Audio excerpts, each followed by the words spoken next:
Welcome. My name is Kosta Michaelidis. I'm a facilitator with No Innovation. That's KNOW Innovation. It works better written down. If you're tired of that joke, that means you've spent plenty of time with us and you know all about us. If not, check out noinnovation.com. Today, I'm joined by Paul Macklin. Paul is a mathematician and associate professor of intelligent systems engineering at Indiana University. He runs the Macklin Math Cancer Lab, where they work to develop data-driven computational systems that can help engineer the behavior of multicellular systems, especially in cancer and tissue engineering. Also joining us is Dr. Alex Pearson, medical oncologist at the University of Chicago Comprehensive Cancer Center, and an assistant professor of medicine at the University of Chicago. Welcome, gentlemen. Good to be here. Thank you. So Paul, Alex, and I met at a National Cancer Institute event on cancer, the microbiome, and systems biology. We can talk about the event in just a minute, but I'd love to take a second to comment on interdisciplinarity in science in general. My main comment is that at this point, all science is interdisciplinary science. I think that it's now all the big innovations are at the intersection between fields, whether that's new data, new analysis, new platforms, new hypotheses, and with the rise of efficiency in data collection, I think it's all good innovation is done in the setting of team science. So I very much see where you're coming from, and I'm a big believer in collaboration. Definitely, it's been a kind of evolving aspect of science over the past 10 to 15 years. If you rewind the clock 15, 20 years ago when I was a graduate student, as a mathematician modeling cancer, it was a lot less multidisciplinary back then. That you would be a mathematician modeling and making your little models and exploring them. You'd publish them in math journals, and then clinicians would keep doing their thing, biologists keep doing their thing. And it was very rare to find a biologist or a clinician at a math meeting, or rare to find a mathematician at a clinical oncology meeting or a basic biology research meeting. And a lot of the time was our communities talking past each other. And, mathematicians saying, we have this model, if only you would listen to us. And then clinicians and biologists saying, well, your models are completely rubbish and they ignore all the important things. Why should we listen to them? And, everyone kind of talking past each other. And it took a while for the fields to learn how to talk to each other and just work invested in the communities to learn, first of all, recognize the need for talking to each other, that these problems are too big to solve alone. And with that realization came, shared language, shared values, and now it is really much more common to the point where we really do see things transdisciplinary. But it's taken just a tremendous investment by all the communities to work together, and it's been beautiful to see that growth in the past 10 to 15 years. Very cool. It's been a thrill for me. I facilitate the science meeting, so largely I sit on the sidelines. We like to think of ourselves as science groupies in a sense. So it's been a lot of fun watching the interdisciplinary science research development and just being able to jump from field to field. Synthetic biology event one week, launching swarms of toaster-sized satellites the week after, and on from there to reintegrating biology or some other interesting scientific collage. All right, so let's do a little bit of background. So Alex, Paul, if you'd like to introduce yourselves, what's your area of specialty? What are you most excited about? Where do you come to science from? I'm both a medical oncologist, meaning I'm a chemotherapy doctor, specializing in head and neck cancer. I'm also have a PhD in statistics, and I happen to do my postdoctoral research in a cancer stem cell wet lab, as well as with a mathematical modeler. So I kind of blend all of those disciplines together to run a systems biology laboratory here at University of Chicago, where we like to have the computationalists guide the biological experimentation and vice versa, and try and fully integrate the mathematical or quantification of biological processes with the observation and cutting edge kind of clinical thinking. So that's my background, the interface of a Venn diagram, I suppose. Very cool. And I'm a mathematician by training and applied in computational math. Way back in history, my first research project was an undergraduate modeling differential equations that model contaminant transport in aquifers. So about fluid, porous flow, nothing at all with biology, nothing to do with cancer, certainly at that point. And then I went to graduate school and met a wonderful professor named John Lowengrub, who became my advisor. And he said, hey, turns out that these same equations that you're using and that we've been using can be used to model tumor growth as kind of a thick fluid moving through a porous structure, this case being the tissue. And so kind of took my old work and adapted it and refined it, started learning biology. And one thing I always loved about mathematics is that mathematics is a language of science, and that you can try the same methods in different problems and see how they talk together. And originally I went into applied mathematics because I was kind of afraid I might get bored. And so if I get bored in one problem, I just kind of take my tool set and go over to another problem and work on it. The thing I found in cancer biology and biology in general is that the more I learn, the more I'm intrigued. So 15, 20 years on, I haven't gotten bored. I found it more and more intriguing the more I learn, and more confusing and bewildering and exciting the more I learn. And that to me has just been wonderful. So I finished my PhD in building models of tumor growth, ended up working in medical school so I could kind of immerse more with the biology and learn to speak that language a little better, learn to speak the biology, learn to speak, at least basic sense, the clinical oncology. Pathologists were hugely influential to me because we would sit down under double microscopes together and they point out all these structures. And that led us to build new forms of software to model biology. Our lab then, kind of building on this, we built what are called open source tools. It means that the source code of the simulations are open, that anyone can grab it, copy it, modify it, and use it. And we try to build tools that help scientists build tools, if that makes sense. So we're building frameworks that help people build models applied mostly to cancer biology, but also a lot of other fields like microbiology, now hugely involved in immunology as a particular complex multicellular system. And so one leg of my lab builds tools and is very steeped in computer science and mathematics to build them. The other leg of my lab is built on using those tools. And so we apply them to projects in cancer, projects in immunology, projects now in deep learning, projects in digital twin projects is a new focus for us. And so we always try to kind of keep our feet in both worlds. We build tools and we use them.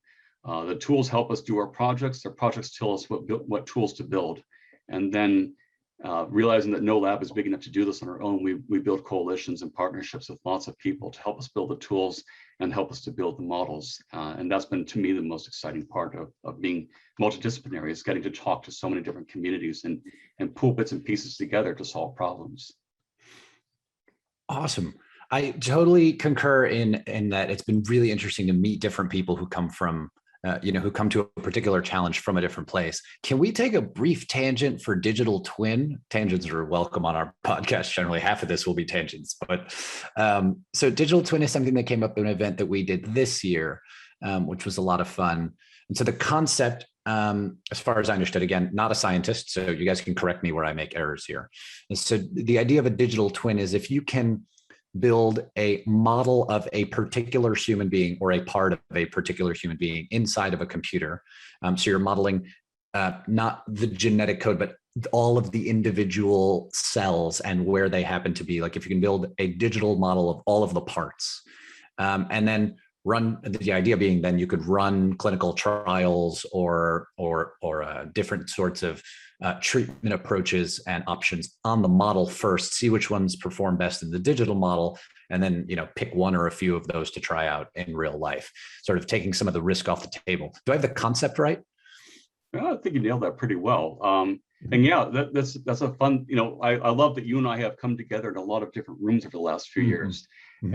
And, some of the background on that is I want to say that was 2018, if I remember correctly, that Lawrence Livermore, at Lawrence Livermore National Lab, the Department of Energy, the National Cancer Institute, Frederick Lab National Cancer Research, got together and said, let's get a brainstorming meeting together, and No Innovation ran that, and say, what opportunities are there to apply next generation high performance computing and dug into that mathematical modeling to address challenges in cancer. And one of the emerging, I'd say, grand challenges that came to as, between that and a bunch of subsequent brainstorming meetings, digital twins emerged as one of the major focus. Then saying, there's this wonderful opportunity to say we have a lot of data coming with amazing modalities of measurement now, but they're still quite limited on a per patient basis, which is where it gets interesting. But we have a lot of interesting data modalities coming. Mathematical modeling is coming along. High performance computing is coming along. This just might be the time to say, can we take the best of all of these and build these personalized models of individual patients? And then starting to lead now into pilot projects that are looking to kind of investigate some of the key bottlenecks in those processes. And the problems still remain, that an individual person's model might have way more parameters than you could possibly hope to get from an individual patient's, first checkup or first two checkups or imaging. And so how do you solve these challenges? And it's taking a lot of creativity, So we don't want to go too far on that tangent, but it's been interesting that those innovation labs have brought together people from a bunch of different fields, identifying challenges, but then realizing that the challenges are more challenging than we realized, and that there are a lot of pieces to fill in, but it's going to take creativity from all the fields together to solve them. The question I have from the non-scientist chair in this particular conversation is that even possible? I mean, a human being has what, trillions of individual cells, and then never mind the microbiome, which is more trillions. And then we want to model it in a computer. Like, do we have the computing? Will we have the computing power? Well, Costa, all models are wrong, but some of them are useful, right? I don't think that it's feasible to fully model every cell in a body. I think it would be reduction, even a dramatic reduction in complexity will still require intense high performance computing. But a digital twin, a well-modeled digital twin would enable me as a clinician to have a much more informed conversation.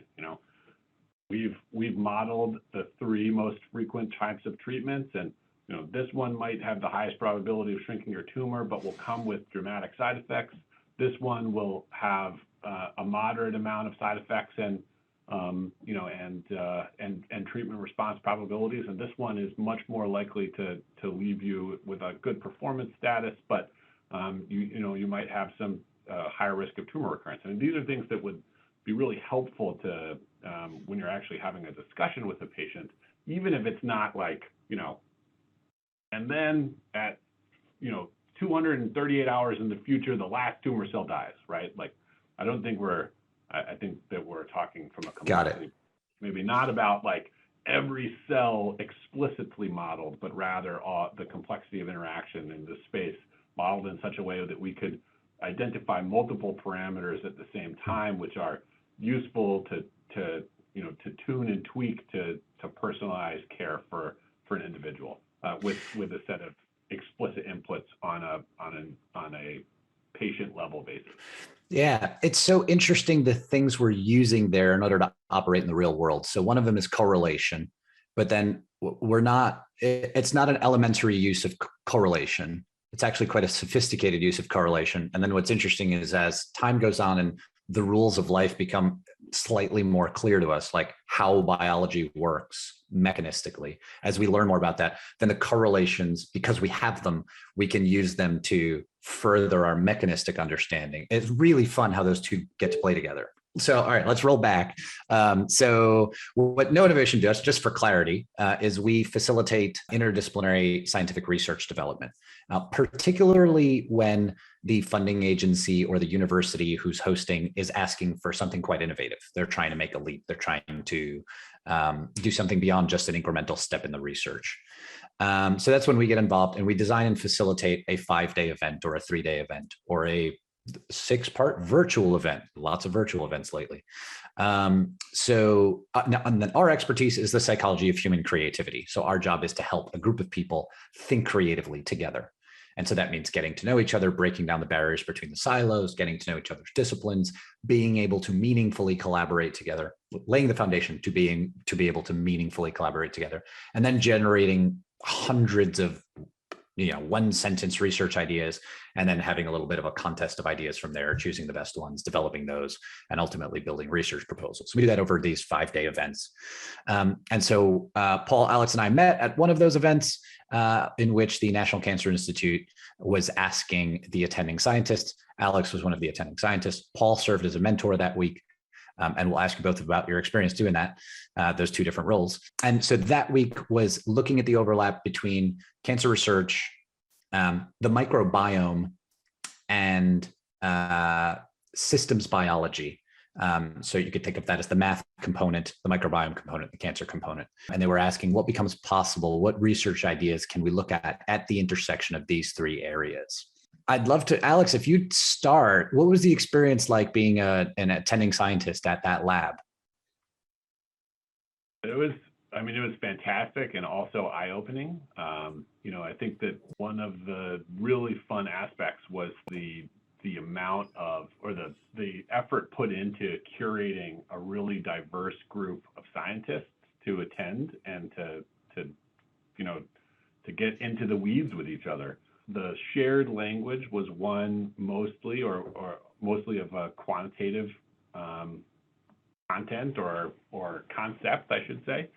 And so we had some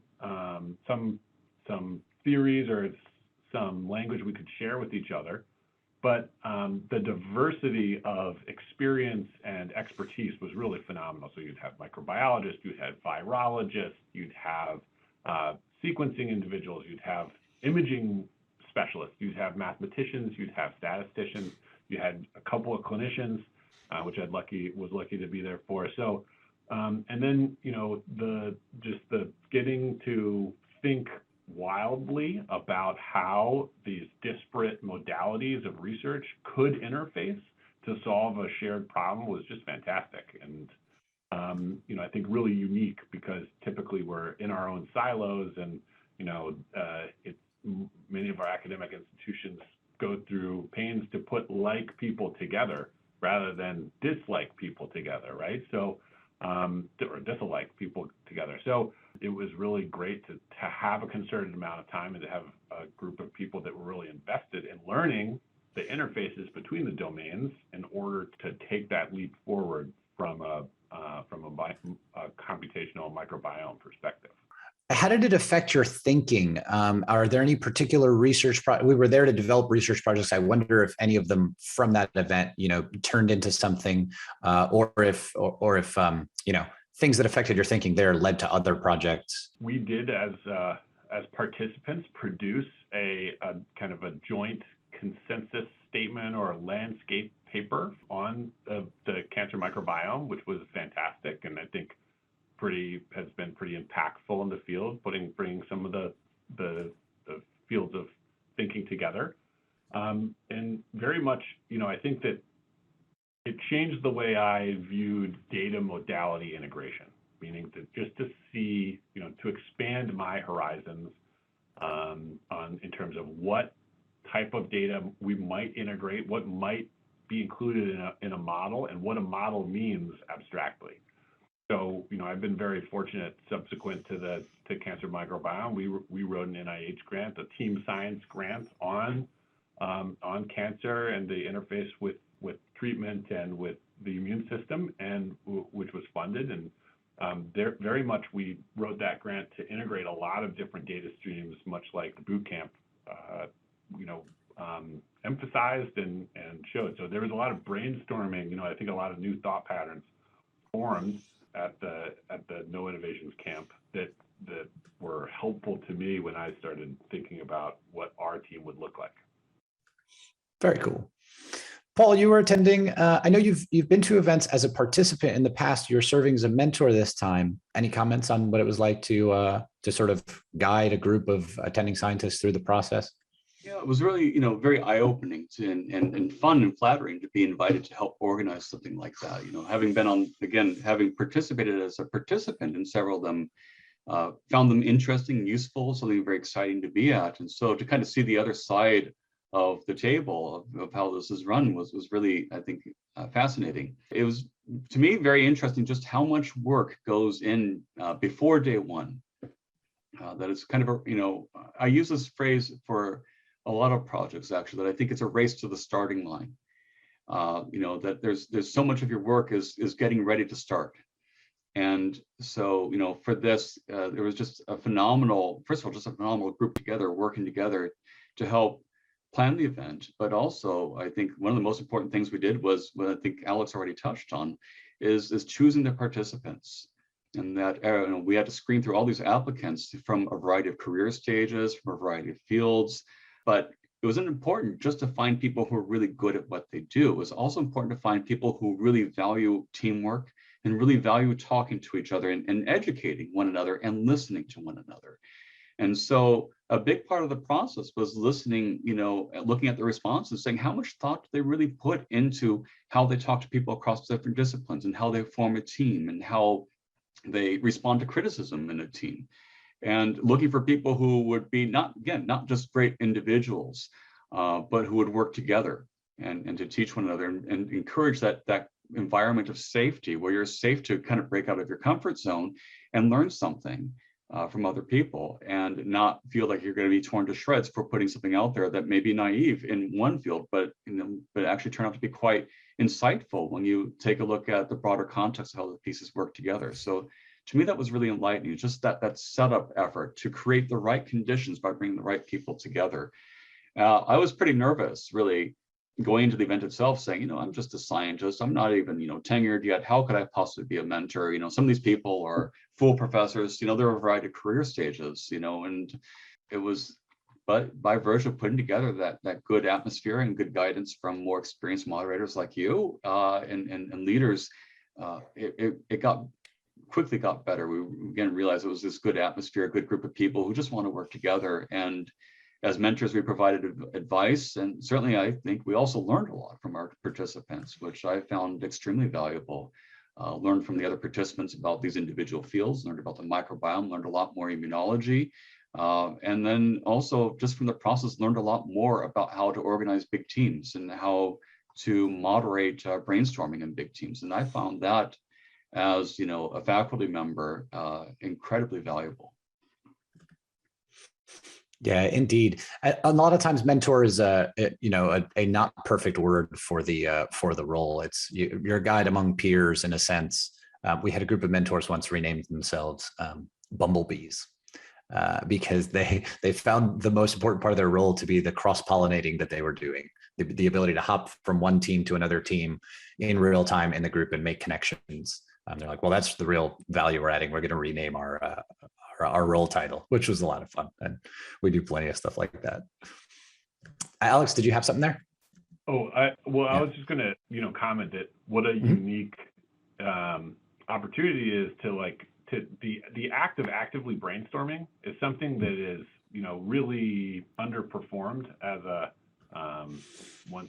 as academics. And there, you might sit down with a collaborator to discuss a project idea, but I think that my experience has been that a lot of times that most of the decisions or everyone has a fixed way of thinking going into that conversation, or the participants, whereas in an innovation lab, that everything is explicitly designed to avoid that preconceived notion, right? To come up with new ideas, to come up with as many as quickly as possible, and you find your initial idea is 8 minutes long, and then that's gone, and you have to reframe and replace. So it's a really unique that mix of individuals that the organizing committee goes through such pains to put into place really pays dividends once you get past the this is the hammer that I brought, and then okay, but what else is in your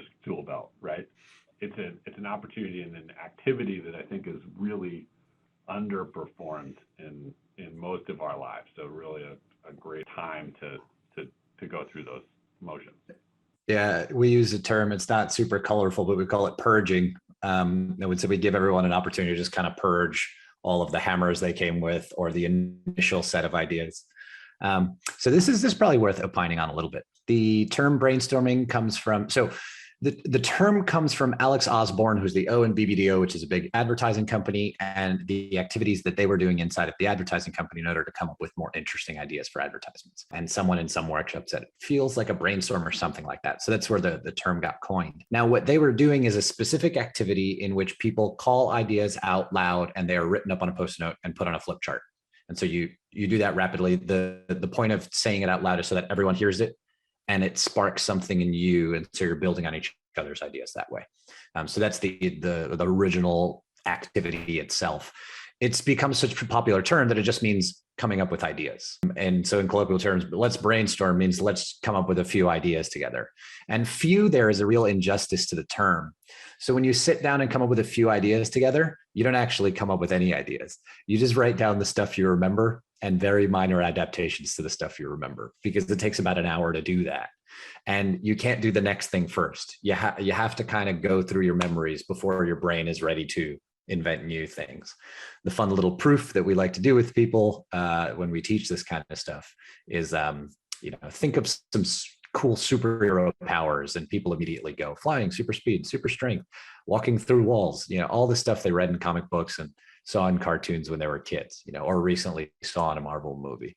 Or someone might reach for something contextual like super podcasting skills, right? Because we happen to be in a podcast, so it's easy to reach for that. So your brain is lazy. It goes for the easy to reach stuff first. But if you keep asking for like an hour, eventually people will say things like being able to vibrate your beard and amplify the Wi-Fi signal. They'll say the power to harness political apathy is a renewable source of energy. You get to some interesting ideas after a while. And so you definitely get to experience that when we get to the lab, but it's also something that people can do on their own. There are just a couple of small insights. Brainstorming takes time, like give it time. And when you experience a lull and I ran out of ideas, good. That's exactly when your brain is switching modes and getting ready to actually go to the next segment, which will be more original, more novel, more interesting. And if you experience another lull, you will, if you keep pushing, hop to another one. So this is something everyone can do. I wonder if we can comment a little bit. I don't know if it's squarely in your wheelhouses, but is there anything you'd like to say about the state of the art of the microbiome and cancer, where we're at with regards to medicine and humanity? I think we're right at this is the beginning phases.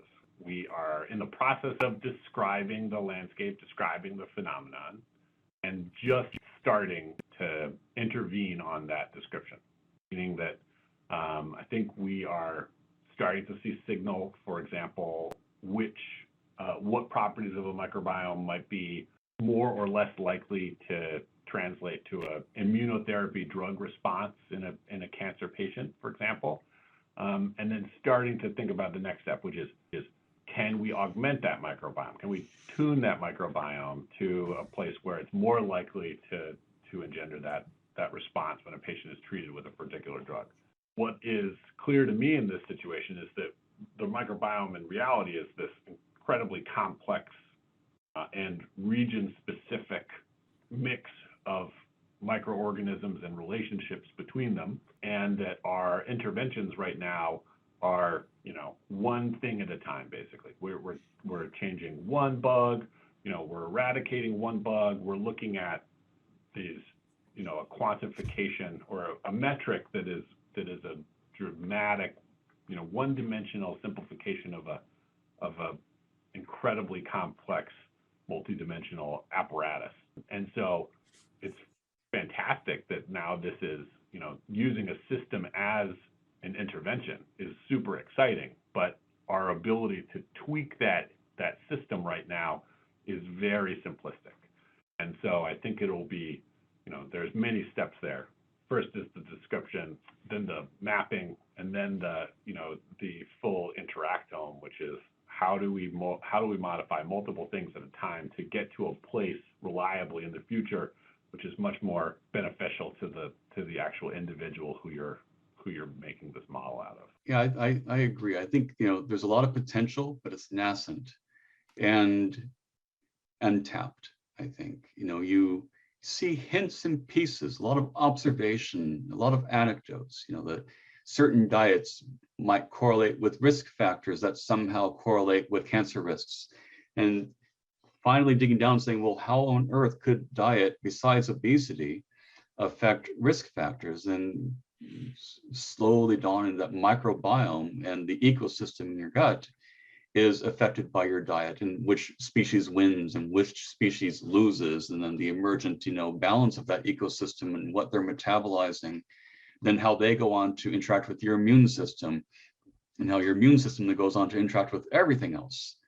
And these observational bits are starting to weave together a little bit now into some kind of a coherent possible hypothesis on how it all works. I think that then is starting to lead to some scattered clinical trials here and there, and some scattered ideas for interventions here and there. I don't think it's led yet to that systematic investigation yet. I think, and this, the innovation lab was meant, I think, to help address that, but hasn't quite, finished percolating yet. And I think the mathematical modelers, in particular, have not quite caught up with this yet. Where there aren't, there have been a few good, well done targeted models, like say a model of H. pylori and how that eventually leads to different risks of particular kinds of cancer. Very, very, very specific and targeted. But a little bit less so this more systematic saying, how do I model a gut ecosystem coupled with the host ecosystem, our bodies, coupled with the cancer, which is kind of the invader, this member, not a member of the ecosystem. And it emerges from the ecosystem and starts to cheat, and then abuses the ecosystem. I always love, as a guiding principle when I teach my lab, is if there's one unifying concept in cancer, is that if it exists in biology, cancer will find a way to abuse it to its advantage. And it's true of the microbiome, it's true of the immune system, it's true of pretty much everything. And so how is a tumor emerging in spite of or due to these interactions with the microbiome, and how we intervene with that? I think you're starting to see a lot of base technologies emerging now that could be woven together in a beautiful way to attack this. Clinical studies, observational studies, new model systems.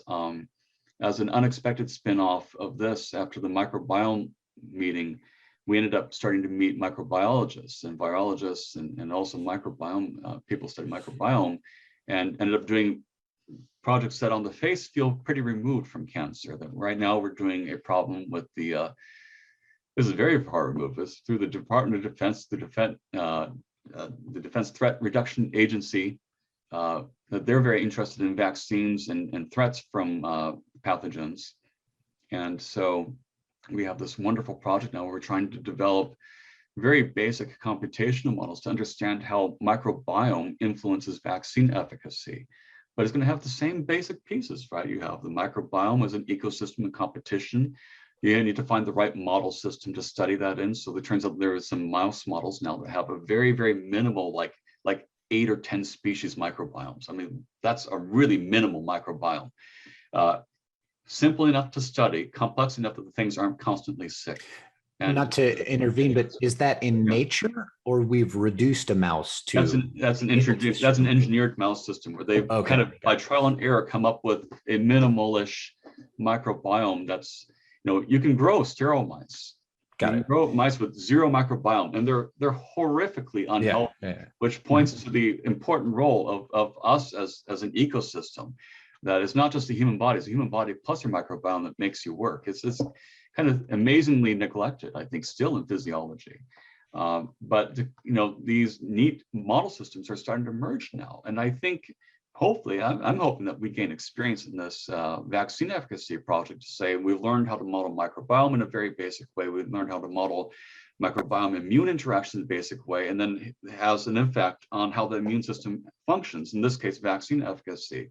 But can we claw pieces of that back into cancer then with that research and that gaining experience? And I think a lot of science is about finding places, perhaps smaller problems, important problems, so smaller problems, sometimes tangential problems, where you can gain just a foothold and get some traction, gain some expertise and say, okay, we've handled a problem. Now maybe we're ready to get going. And I'm seeing so many isolated pieces of that across the field. And the Innovation Lab helped bring that together, at least for a brief instant in time.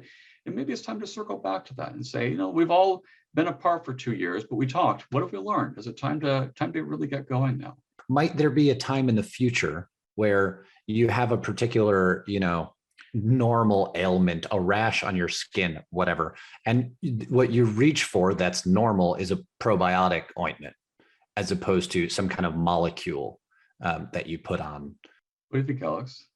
I absolutely think that there's some of those, particularly when the rash is actually evidence of a microbiome disruption, right? When it's from a yeast that is overgrown because, that part of your skin had some disruption, I could absolutely see, a reconstitution powder, which is just the normal bugs in that area, and reintroduced so that you have your predator prey model or what have you of yeast versus commensal bacteria is recalibrated, and without having an antifungal agent that you spray on or have to go to the pharmacy for, maybe you just have a cabinet which is like the seed organisms for each of your normal regional microbiota.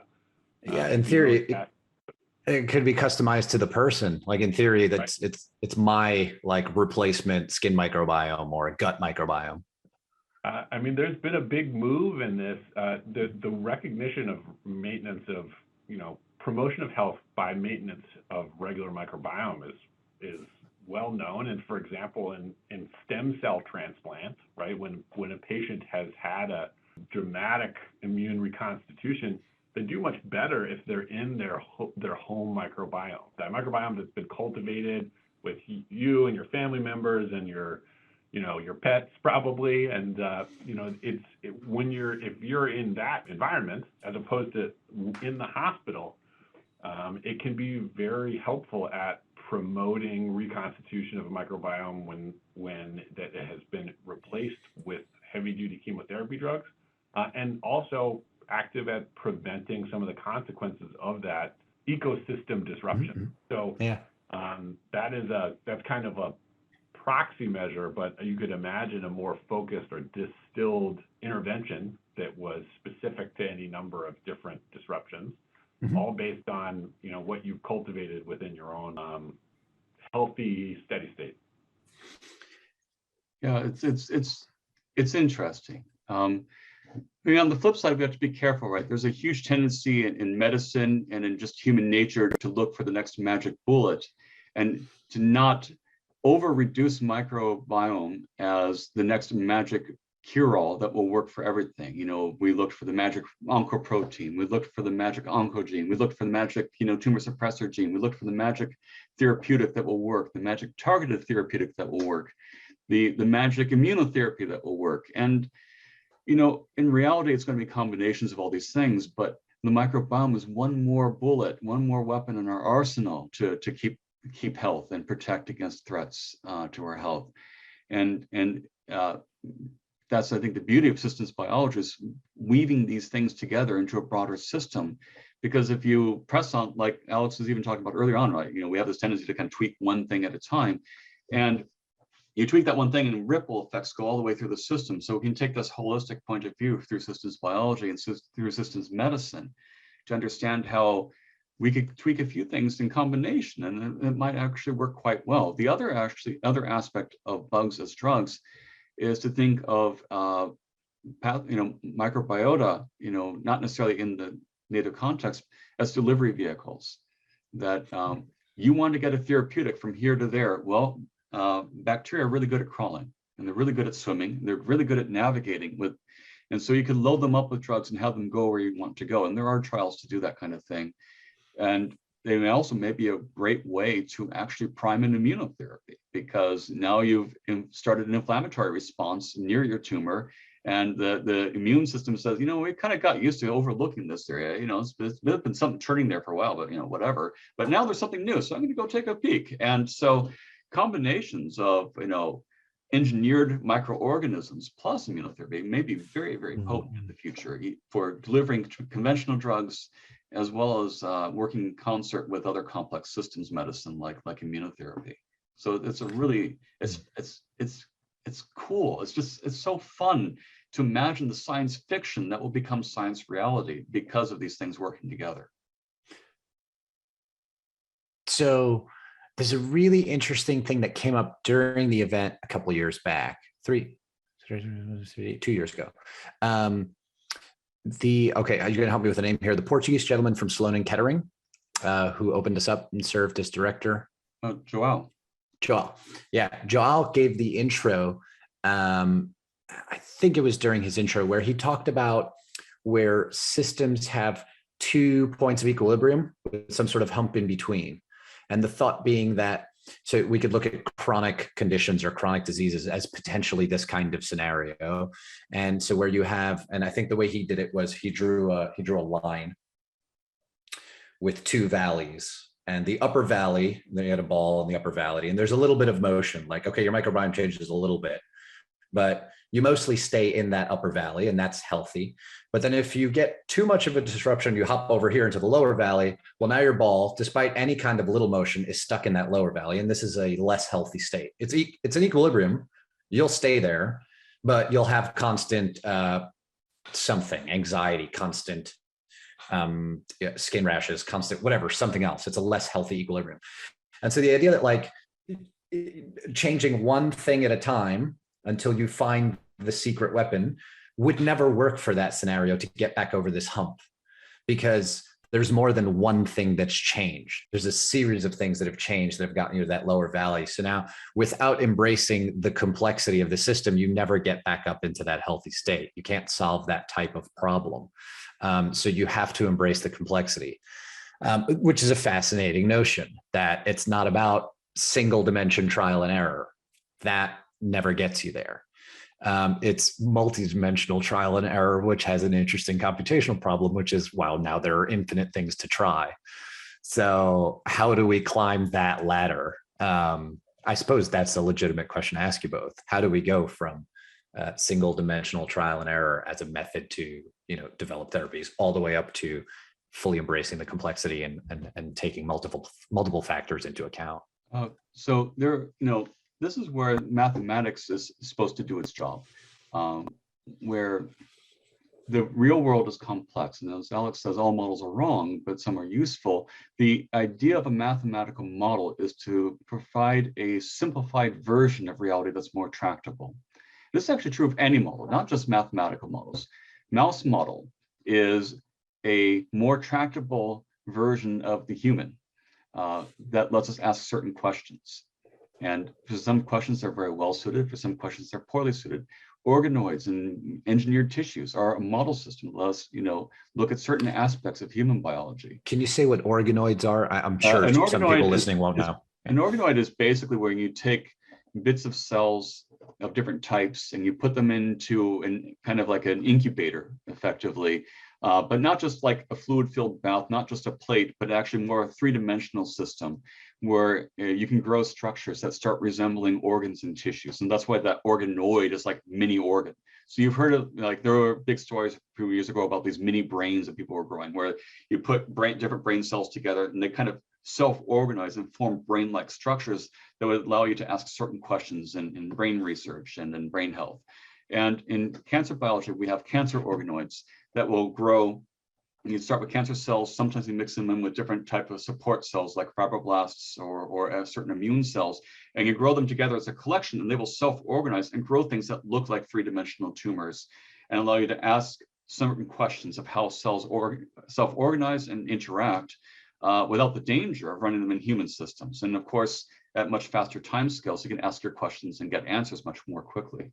Mathematical models are another model system, where you say, we're going to try to capture some of the key aspects of this complexity, that, microbiome interacts with the immune system, that immune system interacts with tumor, that tumor probably at some point interacts with the microbiome again, God knows. But you build some kind of a tractable model system, and then you can, depending upon the form of a mathematical model, you can analyze that on pen and paper and look for, like, okay, I've had this infinite space of combinations, but at the end of the day, there might be 4 or 5 different regimes of your input space where you get similar behaviors. And so you turn that infinite dimensional model into like a 5-dimensional model or a 2-dimensional model, or a model with basically 6 or 7 characteristic outputs. Sometimes that's not possible analytically because the models are interesting enough that they're not tractable to pen and paper analysis.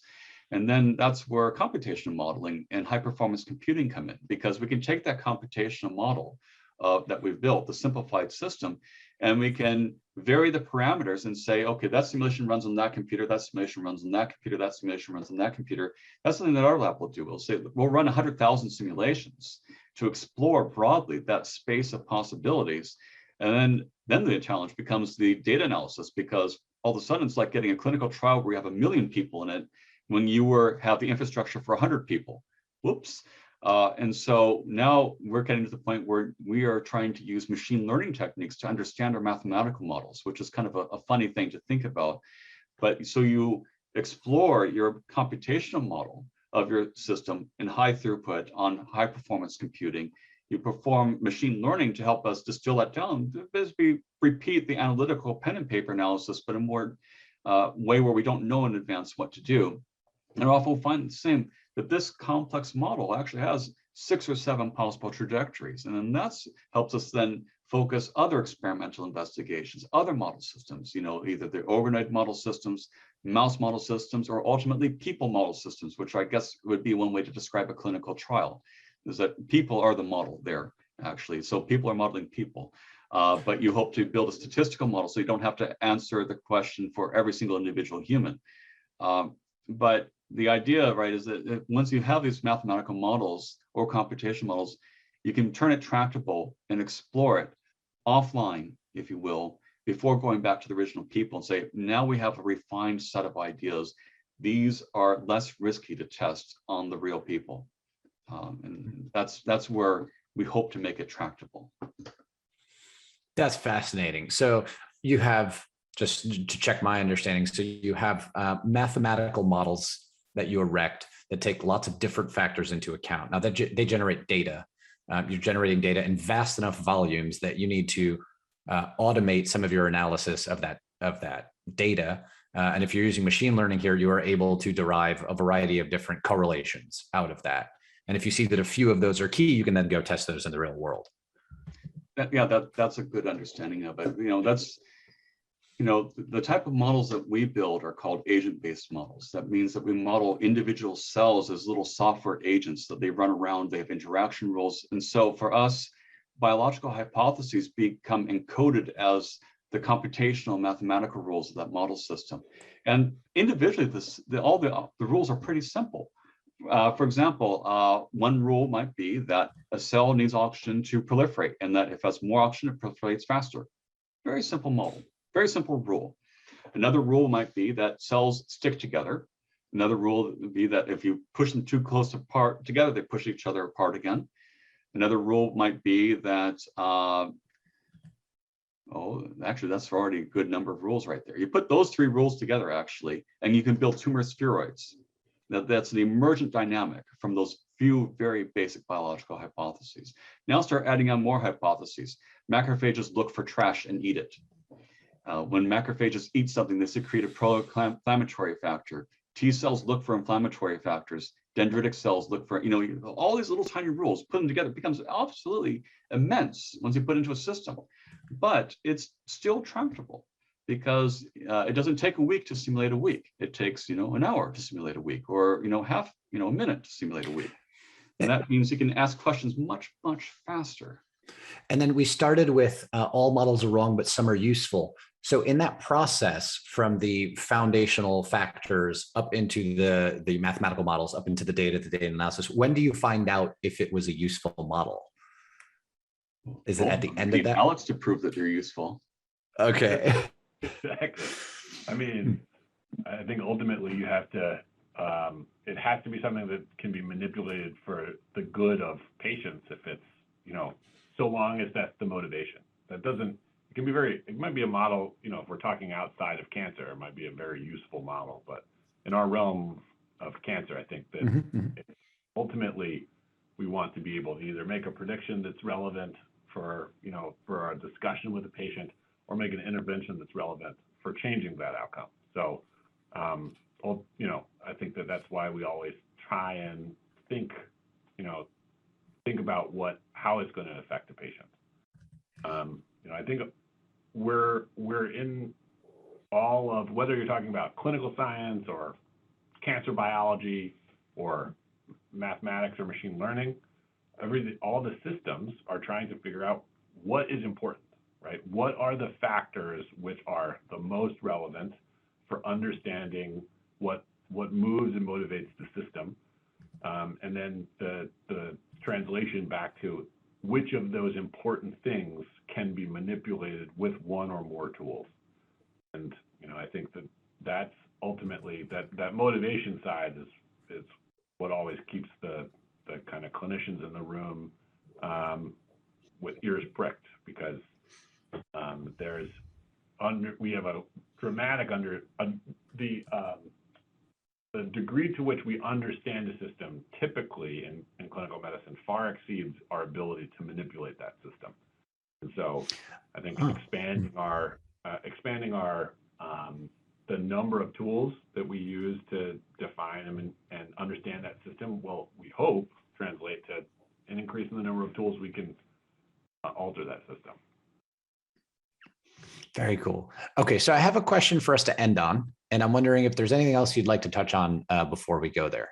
There's always lots of fun things to talk about, but I think we'd be here for hours and hours and hours. Yeah, it's true. Fun. All right, so something fun to end on here. And I think, Alex, you brought this up at a previous conversation we had, which is that one of the wonderful things about getting together with scientists from different disciplines is that different scientists ask different questions. Actually, Paul, maybe this was your point. I don't quite recall, but it had come up, and I thought it was an interesting place to conclude. So different scientists ask different questions. New experiences teach us to ask new questions. I was wondering if you could just end with, what's your favorite question in cancer research today? One of the questions that we're asking in my lab is, how do, if we're gathering data in a number of different domains, how can we infer things that are happening in one domain from another? In other words, we might, in a research university, you might have a patient's clinical data, you might have their genetic data, the genes they were born with, you might have the data, the genetic changes within their tumor, you might have some aspect of microbiome information, either from the patient's gut or from the tumor itself. And you might have treatment information. And I think that one of the really fascinating things is that we are now learning how we can see the changes in one of those levels, one of those layers of that patient's personal health history and description of their tumor in any number of additional layers. And so when I wear my physician hat, what I want to do is find the most relevant, actionable pieces of information for a patient as quickly as possible. Some of the tools we have require expensive, time-consuming genetic tests. So one of the questions we want to ask is, can we get that information, combining information about cheap blood tests and radiographic images and part of the patient's clinical history or family history, and infer, the genetic changes in the cancer that would predispose them to responding to a drug, for example. And that can be done, I hope, using machine learning, using mathematical modeling.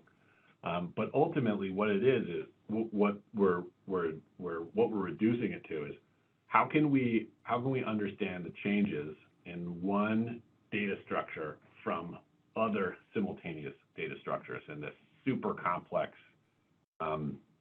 question and landscape that is cancer in the human body. Yeah, that's just absolutely beautiful. And I'm having a hard time because it's kind of like asking a parent to choose a favorite child. Favorite question. We have a lot of questions and we enjoy them. And we're driven to them. I think one major theme of questions for us is to understand how all the different cells are talking to each other and how you can listen in on that conversation to guess their rules. One analogy I like to make is that cancer or any disease really is like a play. And you have the stage as your tissue and the actors are your players. And they have all their own scripts. And you're not allowed to read them as scientists.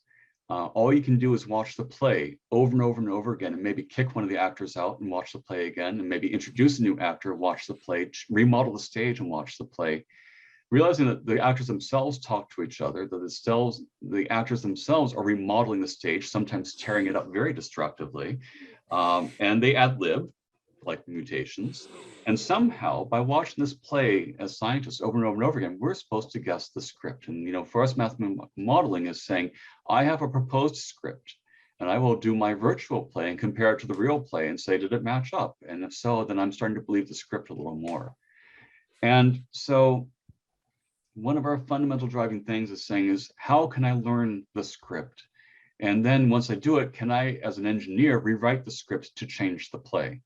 That I would like the play to have a happy ending. And so that's our goal. I think your goal as a clinician, our goal as an engineer is to learn to infer and then rewrite the scripts. And sometimes rewriting the script is a matter of changing the players, recasting them, maybe if you want, tell them to ad-lib a little less or encouraging someone else to ad-lib a little more, and to learn to do that. So that's one big theme. And realizing that communication in biology is fascinatingly multifaceted, that they speak by contact, very specifically, that two cells have a conversation just between themselves because they're in contact, and that's a secret conversation that no one else gets to listen in on, and it's a very fast conversation. And then there are other conversations where this cell secretes a chemical factor that diffuses across this stage to the other cell. It's very non-specific, it's very non-secret, and anyone can listen to that message and then interpret it as they want to, and it's slow. And you have fast and slow communication, specific and non-specific communication, close and near and far communication, and somehow that mushes up to become a functioning tissue, which is amazing that it works at all. And we want to be able to manipulate. So I really want to understand that story.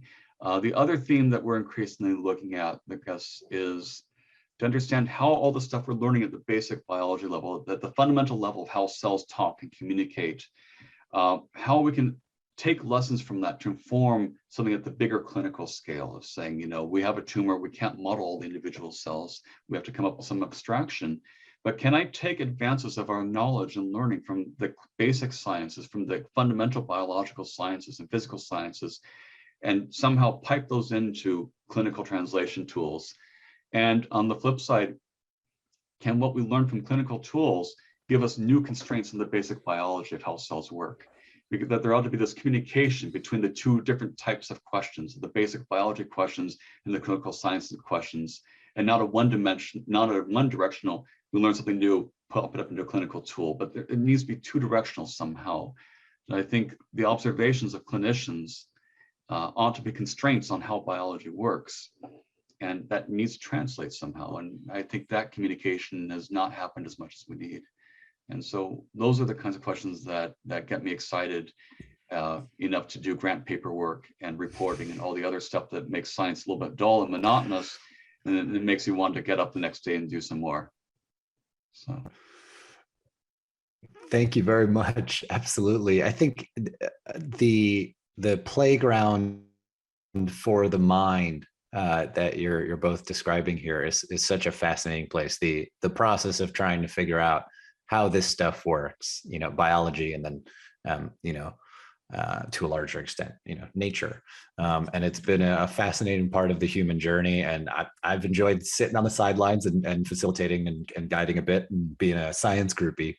Thank you both for doing the heavy lifting, for, doing the work it takes to get human knowledge to go just a little bit further and just a little bit further and just a little bit further. It's without that, I don't know, what are we? So appreciate you both very much. Well, thanks for talking with us, Alex. It's great to see you. And Costa, thanks for helping to lead that conversation to make sure it happens. Absolutely. Is there anywhere online that you'd encourage people to get in touch with you if they are, interested in your laboratories, the work you do?